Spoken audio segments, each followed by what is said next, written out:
అందరికీ praise the lord. ఈ ఉదయకాల సమయం దేవుడు నీకు ఇస్తున్న వాగ్దానము కీర్తనల గ్రంథము 65వ అధ్యాయము 4వ వచనం. నీ ఆవరణములలో నివసించినట్లు నీవు ఏర్పరచుకొని చేర్చుకునివాడు ధన్యుడు.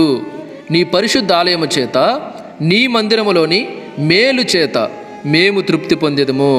ఇక్కడ కీర్తనకారుడు ఏం చెప్తున్నా అంటే, నీ ఆవరణంలో నివసించినట్లు నీవు ఏర్పరచుకొని చేర్చుకునివాడు ధన్యుడు. అంటే దేవుని యొక్క ఆవరణంలో నివసిస్తూ నువ్వు ఎవరినైతే ఏర్పరచుకున్నావో, అంటే నీ ఆవరణంలో నివసించడానికి నువ్వు ఎవరినైతే ఏర్పరచుకున్నావో వారందరూ కూడా ధన్యులు. Praise the Lord. చూడండి, దేవుని ఆవరణంలో నివసించేవాళ్ళు, దేవుని ఆవరణంలో నిలిచేవాళ్ళు, దేవుని సన్నిధిలో నిత్యము ఉండేవాళ్ళు, వాళ్ళందరూ కూడా ధన్యులు. Praise the lord.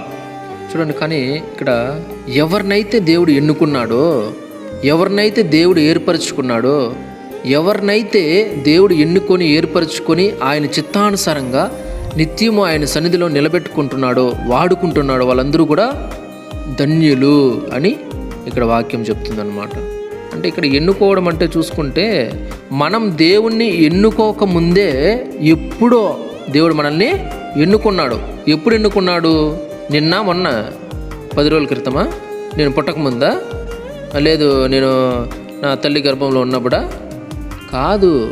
ఈ జగత్ పునాదులు వేయబడక మునిపే ఆయన నిన్ను ఏర్పరచుకున్నాడు. Praise the Lord. కాబట్టి ఈ జగత్ పునాదులు వేయబడక మునిపే దేవుడు నిన్ను చూసినాడు. నువ్వు దేవునికి తెలుసు, నిన్ను దేవుడు ఏర్పరచుకున్నాడు. దేవుడు నిన్ను లోకంలో ఉండగా, లోకానుసారంగా జీవిస్తుండగా, అన్యులుగా నువ్వు ఉండగా దేవుడు నిన్ను ఏర్పరచుకొని తగిన సమయం వచ్చే వరకు ఎదురు చూశాడు. ఆ సమయం వచ్చింది. ఆ సమయాన్ని బట్టి, ఆ సమయం వచ్చింది కాబట్టి నిన్ను పట్టుకొని తీసుకొచ్చాడు. రా, నువ్వు నా బిడ్డవి, నువ్వు పుట్టకముందే నిన్ను ఏర్పరచుకున్నా, నేను నిన్ను పట్టుకున్నా, నువ్వు నా దగ్గరికి వచ్చాయి, నువ్వు నా బిడ్డ, నువ్వు నా సొంతం, నువ్వు నా బిడ్డ కాబట్టి నా సన్నిధిలో ఉండు, నా ఆవరణంలో ఉండు, అక్కడ పనిచేయి, సమృద్ధిని పొందుకో, సంతోషంగా ఉండు, నిత్యము సంతోషంగా ఉండు. కష్టం వచ్చింది, బాధ వచ్చింది, కన్నీరు వచ్చింది, వేదన ఏమన్నా రానిలే, ఏం భయంలే, నేను నీతో ఉన్నాను, నేను నీ పక్షమున ఉన్నాను. నీకు శత్రువులు ఉన్నారా? ఏం పర్లే, భయపడద్దు, నీ పక్షమున నేను వాళ్ళతో యుద్ధం చేస్తాను. యుద్ధం యెహోవాదే. Praise the Lord. కాబట్టి దేవుడు మనం భూమి మీద వచ్చి పడ్డం కాదండి, మనం తల్లి గర్భంలో పడడం కాదండి. ఈ జగత్తు పునాదులు వేయబడక మునిపే మనందరినీ కూడా ఆయన ఎన్నుకున్నాడు, ఏర్పరచుకున్నాడు. Praise the Lord. ఇప్పుడు ఆయన సన్నిధిలో ఉండేవాళ్ళు, ఆయన ఆవరణంలో ఉండేవాళ్ళు, పనిచేసేవాళ్ళు, ఆయన ఎదుట నిత్యము కనిపెట్టుకుని ఉండేవాళ్ళు, వీళ్ళందరూ ధన్యులు అంటున్నారు కదా దేవుడు. అసలు ధన్యులు అంటే ఎవరు?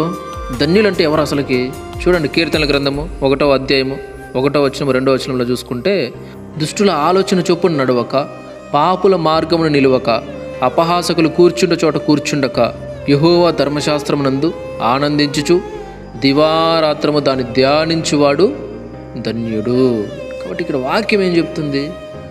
దుష్టుల మార్గం నువ్వు నడవద్దు, పాపుల మార్గమున నిలవద్దు, అపహాసకులు కూర్చుండే చోట నువ్వు కూర్చోవద్దు. నీకేం పని? వద్దు. యెహోవా ధర్మశాస్త్రమునందు ఆనందించుచు దివారాత్రము, రాత్రి పగులు నువ్వు యెహోవా ధర్మశాస్త్రం నందు ఆనందించు ఉండగలిగినావంటే, దేవుని సన్నిధిని అనుభవించగలిగినావంటే నువ్వు ధన్యుడవు, ధన్యురాలవు. Praise the Lord. కాబట్టి దేవుడు చెప్తున్న ఈ మాటలను బట్టి ధన్యులెవరు? ఆయన సన్నిధిలో ఉండేవారు, ఆయన్ని స్తుతించేవాళ్ళు, గణపరిచేవాళ్ళు, మహింపరిచేవాళ్ళు, నిత్యము ఆయన్ని వెదికేవారు ధన్యులు. ఆయన సన్నిధిలో ఉండమంటే ఊరికే వచ్చి అలా కూర్చొని ఉండడం అది ధన్యత కాదు.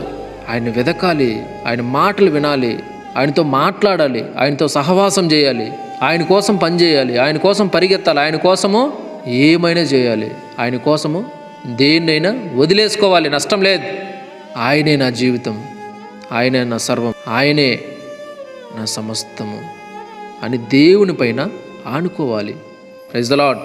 వారు ధన్యులు. చూడండి, మళ్ళీ ఇంకో ఏం చెప్తున్నాడు? నీ పరిశుద్ధ ఆలయము చేత నీ మందిరములోని మేలు చేత మేము తృప్తి పొందేదము. అంటే ఆయన కీర్తనకారుడు ఏం చెప్తున్నా అంటే, ఇప్పుడు నీ ఆవరణంలో ఎవరైతే నివసిస్తారో, నువ్వు ఎవరినైతే ఏర్పరచుకొని మీ ఆవరణంలో నివసించే రీతిగా వారిని ఏర్పరచుకున్నారు. వారందరూ ధన్యులు. కాబట్టి నీ పరిశుద్ధ ఆలయం చేత, నీ మందిరంలోని మేలు చేత మేము తృప్తి పొందేదము. అంటే దేవుడు వారిని ఏర్పరచుకున్నారు కాబట్టి, దేవుడు ఏర్పరచుకొనదగిన ప్రజలు వారు కాబట్టి వాళ్ళు ఏం చెప్తున్నారంటే ఈ మాటను బట్టి, మేమందరూ ధన్యులు, మీరు మమ్మల్ని ఏర్పరచుకున్నారు, మీ ఆవరణంలో నివసించే రీతిగా మాకు సహాయం చేసినారు, మమ్మల్ని ధన్యులుగా చేసినారు, మీ పరిశుద్ధ ఆలయం చేత, మీ మందిరంలో మేలు చేత మేమందరూ కూడా తృప్తి పొందుతాము అని వాళ్ళు చెప్తున్నారు అన్నమాట. కాబట్టి ప్రతి ఒక్కరు చూడండి, ఈ సమయంలో ఈ వాక్యాన్ని బట్టి నేను చెప్తున్నాను, ప్రతి ఒక్కరు కూడా మనము దేవుని సన్నిధిని వెతకాలండి, దేవుని ఎదుకు రావాలి, దేవుని స్తుతించాలి, గణపరచాలి, మహింపరచాలి. ప్రతి విషయం అందు కూడా దేవునితో మాట్లాడాలి, దేవుడు మాట్లాడితే మనం వినాలి. Praise the Lord. కాబట్టి ప్రతి విషయం నందు కూడా మీరు దేవుని బట్టి సంతోషించడం నేర్చుకోండి, దేవునితో చెప్పడం నేర్చుకోండి, దేవునితో మాట్లాడడం నేర్చుకోండి, దేవుని సహవాసాన్ని కోరుకోండి, దేవుడు చెప్పే ప్రతి మాటను వినడం నేర్చుకోండి. భక్తి సాధన విషయంలో నీకెవరో వచ్చిందా, నువ్వు అలా ఉండు, ఇలా ఉండు, అలా భక్తి చేయి, ఇలా భక్తి చేయి చెప్పరు. నీకు నువ్వే భక్తి సాధన మొదలుపెట్టాలి, నీకు నువ్వే భక్తి సాధన చేసుకోవాలి, నీకు నువ్వే భక్తి సాధనకు నిన్ను నువ్వు పురిగొల్పుకోవాలి. ఇలా ఉండకూడదు, తప్పు, నేను ఇలా ఉండడం తప్పు, నా దేవునికి నచ్చదు, నేను ఇలాంటి పనులు చేయకూడదు, నేను ఇలాంటి చెడు పనులు చేయకూడదు, నేను ఇలాంటి చెత్త పనులు చేయకూడదు, నా దేవునికి అసహ్యం, నేను చేయకూడదు, నా దేవుడు మెచ్చేటివి నేను చేయాలి, నా దేవుడు సంతోషపడేటివి నేను చేయాలి, నా దేవునికి ఏవైతే ఇష్టమని అవే నేను చేయాలి అని నీకు నువ్వే సర్ది చెప్పుకోవాలి, నీకు నువ్వే అన్నీ చెప్పుకొని మార్చుకోవాలి. దేవునికి ఇష్టంగా నువ్వు మార్చుకొని ఆయన ఇష్టానుసారంగా, ఆయన చిత్తానుసారంగా నువ్వు నడిచావంటే నువ్వు ధన్యుడవు, ధన్యురాలవు. Praise the Lord. రండి ప్రార్థన చేసుకుందాం. మహాపరిశుద్ధుడ, మహోన్నత, సర్వాధికారి స్తోత్రములు, సర్వ సృష్టికర్త, ఘనమైన దేవా మీకు స్తోత్రములు. ఈ సమయంలో నాతో మాతో మీరు మాట్లాడినందుకు స్తోత్రములు. ఈ వాక్యము ద్వారా తండ్రి, ఎవరినైతే మీరైతే ఏర్పరచుకున్నారు, ఎంతమందిని అయితే ఏర్పరచుకున్నారు, వారందరినీ మీ సన్నిధిలో, మీ ఆవరణంలో దేవా నివసించే భాగ్యం మా అందరికీ ఇచ్చి మమ్మల్ని ధన్యులుగా చేసినందుకు స్తోత్రములు. ఎంతమంది అయితే ఈ ధన్యత కోల్పోయి అయినా బయట తిరుగుతున్నారు, వారందరికీ కూడా మీ చిత్తమైతే ఈ ధన్యతను దయచేయండి. మీ సన్నిధిలో, మీ ఆవరణంలో నివసించే భాగ్యం వారికి ఇవ్వండి. మీకు స్తోత్రం అయ్యా. మీ సన్నిధిలోకి వచ్చి ఊరికే కూర్చొని నవ్వులాట ఆడుకొని ఏదేదో చేసుకోకపోతే కాదు, హృదయపూర్వకంగా మీ సన్నిధికి వచ్చామంటే, మీ ఆవరణంలోకి వచ్చినామంటే మిమ్మల్ని వెతకాలి, మీతో మాట్లాడాలి, మీతో అన్నీ చెప్పుకోవాలి, మీతో అన్నీ షేర్ చేసుకోవాలి, మీరు మాట్లాడినప్పుడు వినాలి. అటువంటి మనసు, అటువంటి హృదయం మాకు అందరికీ దయచేయండి, కృపను చూపండి.